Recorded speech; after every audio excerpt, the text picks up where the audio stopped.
आजिकल व्यस्तबहुल जीवन भितर संडे ही गोटे दिन जोटा कि घरे समस्त सहित काटी हुए। तो आज जेहेतु संडे थिला और संडे रे हजबैंड घरे थिले छुट्टी रे, तो तांको पई मु किछि स्पेशल बनैथिली। माने सब संडे रे मु एमती किछि स्पेशल बनाए आ आमे समस्त एकाठी खाऊ। समस्त कहले फैमिली रे मात्र आमे हजबैंड वाइफ आ मो पुओ आमे तीन जण मिसिके खाऊ आ मिसिके खाइबारे बहुत मजा लगे।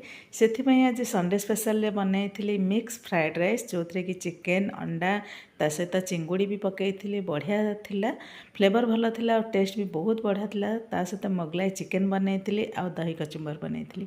दही कचुम्बर मते टिके भल लगे कारण फ्राइड राइस हो बा बिरयानी ता सहित दही कचुम्बरटा बहुत ही टेस्टी। आ मोगलाई चिकेन मो पुअर बहुत फेवरेट।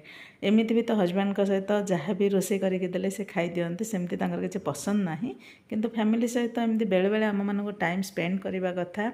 आपण मानको जदि वीडियोटी भल लागिले निहाती भाबे गोटे लाइक देबे। Thank you.